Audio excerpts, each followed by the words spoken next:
A mere 2 decades ago, Ireland was widely heralded as the premier success story of Europe. In the 1990s, clever economic policy transformed the nation from a poverty-stricken backwater into a thriving industrial and high-tech hub. This remarkable economic turnaround was so successful that it reversed the long-standing trend of net emigration. After centuries of the Irish fleeing poverty and famine, the country unexpectedly became a hotspot for immigration. Fast forward to today. While most Irish people initially welcomed this wave of immigration, the outcome hasn't panned out as expected. Ireland is now experiencing a crime wave that would have been unimaginable a mere decade ago. Drug gangs openly peddle hard drugs in city centers, vehicle theft has skyrocketed, and random stabbings have become a regular occurrence in Dublin, Limerick, and Drogheda. The Gardaí, Ireland's national police force, woefully undermanned and underfunded when compared to other European nations, are reticent to tackle this crime wave, and worse, appear to be in denial of its existence. To make matters worse, high levels of migration combined with snail-like new home construction rates have put purchasing a home out of reach for everyday Irish citizens. Since 2013, home prices in Dublin have skyrocketed by 155% and continue to increase by 10% annually. Despite ranking second in the EU for GDP per capita, wages have stagnated, exasperating the ongoing cost of living crisis. Perhaps no nation has experienced such a drastic reversal of fortune as Ireland. And to make matters worse, this decline has been completely self-inflicted. So how did things get so out of control? And how has immigration reached the point it's destroying Ireland? Ireland's unique history regarding migration offers some insight into its current situation. During the 19th century, while other European nations were undergoing rapid industrialization and resulting population booms, Ireland was about to face a catastrophe that would take nearly 200 years to recover from. At the time, Ireland was under British rule, and its colonial status meant the British kept its economy heavily focused on agriculture and raw materials production. British policies actively discouraged the development of competing industries within Ireland. With limited employment opportunities outside agriculture, the Irish population became heavily reliant on potato farming, not only for jobs, but also as a primary food source. So, in 1845, when potato crops across Europe became infected with blight, Ireland's crop was completely devastated. The Great Famine led to approximately 1 million deaths and forced over 2 million more to flee the country. To grasp the scale of this crisis, consider this. In 1845, Ireland's population was roughly 8.5 million. By 1901, it was nearly half that at just 4.4 million, marking the largest single population movement of the 19th century. Those fleeing famine settled in large numbers in the United States, Canada, and Australia, and despite washing ashore penniless and ravaged by famine,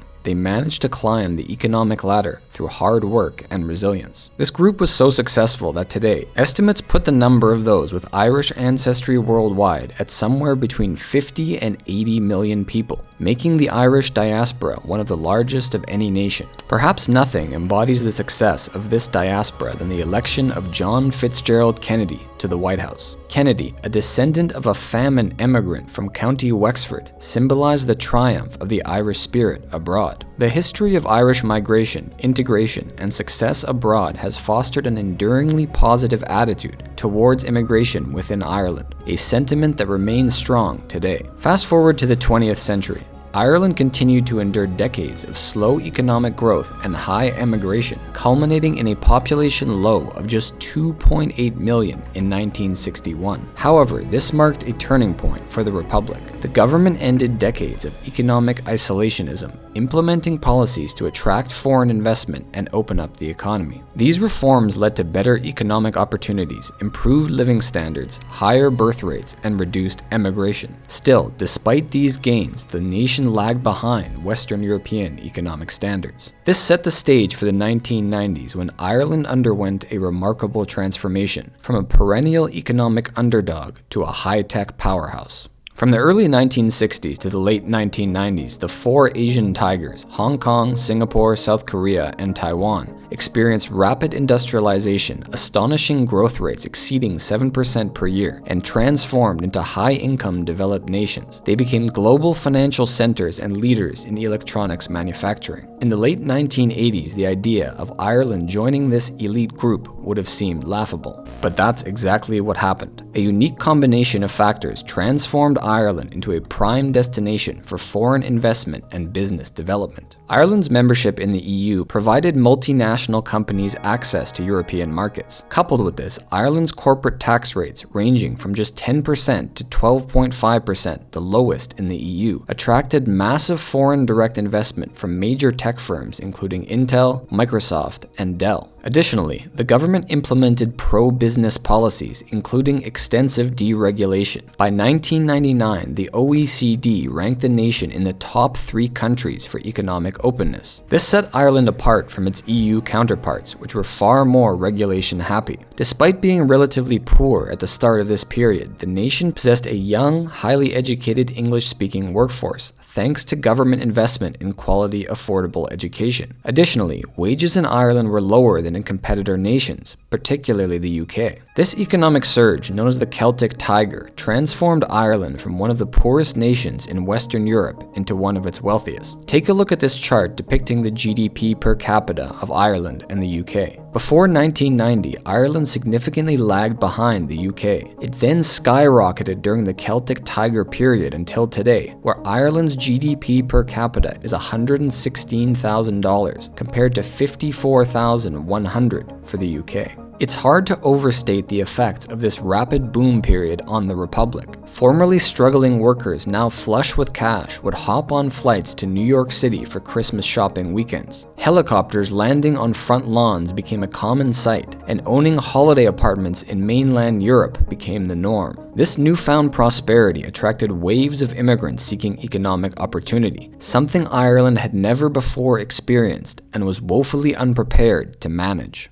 Since the 1990s, Ireland has taken in large numbers of immigrants, leading to the nation having the 4th largest foreign-born population in the EU at 22%. Only the tiny nations of Luxembourg, Malta, and Cyprus have higher proportions. This is a larger share than Sweden, Germany, and Belgium, all nations currently experiencing immigration crises. Meanwhile, we are witnessing a mass exodus of tens of thousands of young, educated Irish citizens, largely due to an out-of-control housing crisis, but more on this later. If the current immigration rates continue over the next decade, Ireland is on track to have a third of the population foreign-born, a situation certain to destabilize society. Historically, Ireland's experience with emigration and its large diaspora have contributed to a generally positive attitude towards immigration. This can be seen as recent as 2023, when a survey showed that 85% of respondents held positive views on immigrants from the EU, and 73% felt the same about immigrants from outside the EU. However, public sentiment is rapidly changing. In late 2022, protests broke out across the nation against the government's policy of housing asylum seekers in shelters and hotels. Locals objected to the placement of these asylum seekers, mostly young single men, in their neighborhoods without prior consultation. Sporadic violence, including clashes between locals, asylum seekers, and the Gardaí, took place, creating a mood of simmering tension across the nation. Rather than directly address protesters' concerns, Irish Prime Minister Leo Varadkar responded by saying, "But I don't think any community can have a veto on who gets to live in their area. I think we need to be very careful not to make the mistake of confusing consultation and information with communities, which is important, with the idea that any community can have a veto on the kind of people who get to live in their area. That's not right." Tensions reached a boiling point on November 23, 2023, when Riyad Bouchakar, a 50-year-old Algerian immigrant, armed himself with a 10-inch knife and ruthlessly stabbed a group of young school children outside a primary school in Dublin's north inner city. Rumors flooded in on social media, falsely claiming that the children had been killed. In response, an outraged crowd of several hundred gathered on O'Connell Street near the crime scene. The atmosphere quickly turned violent. The crowd threw bottles, bricks, and flares, set fire to Garda vehicles, buses, and trams, and violently clashed with the Gardaí. As the night wore on, the unrest intensified, eventually becoming the most violent and destructive riot in modern Dublin history, surpassing the 2006 Love Ulster riots. Rather than addressing the causes behind the riot, the Irish media and government focused on condemning the crowd's actions, broadly labeling them as far-right. Much of the rising frustration leading up to the riot has to do with a surge of asylum seekers arriving in Ireland, particularly given the apparent lack of a clear plan to house and integrate them. Between 2019 and 2023, the number of asylum seekers increased fivefold, with most coming from Algeria, Afghanistan, and Nigeria. And with no apparent changes to manage this inflow, the backlash continues. Over the past 5 years, there have been more than 20 arson attacks on properties associated with housing asylum seekers. It's important to recognize that these events aren't happening in a vacuum. Much of the anti-immigrant sentiment directly relates to Ireland's profound failure in managing its housing market, leaving everyday Irish citizens unable to afford a home, and in many cases, even struggling to rent one. To put it bluntly, Ireland is facing a massive housing shortage. In the 1990s, Ireland had one of the highest home ownership rates in the EU, at nearly 80% in 1991. That figure has dropped to just 66% today, and it's particularly bad when you look at younger generations, where 1 in 4 adults aged 25 to 34 still live with their parents. The crisis has reached the point where the average rent in Dublin is now €2,102 a month, equivalent to the take-home pay for a newly qualified teacher. There are multiple causes for this crisis, including an overly complex planning and zoning system, a construction slowdown following the 2008 recession, so-called vulture funds hoovering up distressed Irish property at deep discounts after the crash, and a lack of government policies to incentivize affordable home construction. While all of these factors have played a role, the root of the problem is new home construction hasn't kept pace with the rapid population growth for the past 2 decades. High net immigration due to Ireland's strong economy, combined with a relatively high birth rate of 1.7, has led to rapid population growth. To illustrate, between 2011 and 2022, the nation's population grew by 640,000. During the same period, housing supply increased from 1.99 million to 2.15 million, a rise of just 150,000 homes. That leaves a shortage of around 500,000 homes, a staggering figure that underscores the severity of the crisis. It should be no surprise then that homelessness is now at record-breaking levels, topping 15,000 individuals in November 2024, with unofficial figures of hidden homelessness, those sleeping in cars, squatting, or couch surfing, estimated at 75,000 people. This leads us to the next issue facing the Republic: young Irish people leaving. While immigration into Ireland continues at record-breaking levels, the country is simultaneously facing a concerning wave of youth emigration abroad. Without a realistic hope of buying a home, starting a family, or even finding an affordable place to rent, the younger generation is being forced to follow in the footsteps of their ancestors and heading for greener pastures abroad. A recent poll showed that 41% of those aged 18 to 34 are planning or considering emigrating. This figure is significantly higher than among older generations, which polled lower across the board.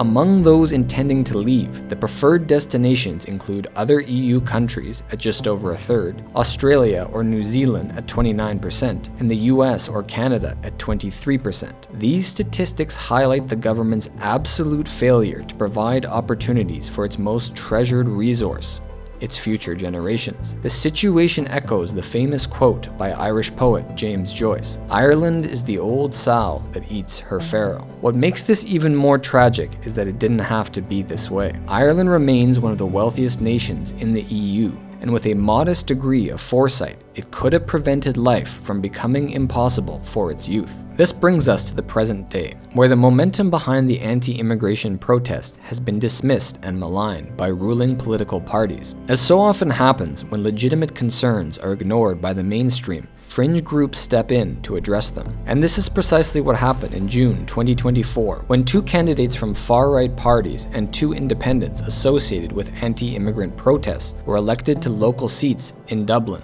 Unlike other EU nations, Ireland has yet to see the establishment of a prominent anti-immigration political party. The nascent movement remains fractured and disorganized, which is why it failed to secure seats in the national election later the same year. Should authorities continue to ignore the concerns raised by protesters, there's no doubt that this movement will gain traction, much as similar parties have in Sweden, Germany, France, Italy, and the Netherlands. When it comes to Ireland, it seems the nation is destined to continue down a path of increasing economic inequality. The issues facing the Republic, particularly the housing crisis, are not easily solved. Addressing them would require massive political will and sweeping policy changes, neither of which is likely to happen soon. This is especially true given that older generations who had the opportunity to get on the property ladder are now reaping the benefits and are reluctant to rock the boat. Unfortunately, the situation is likely to worsen before it improves. As such, the Irish, as they have throughout history, are left with a stark choice: endure increasing hardship or flee Ireland's shores. If you enjoyed this video, please consider subscribing and watching one of these 2 videos next.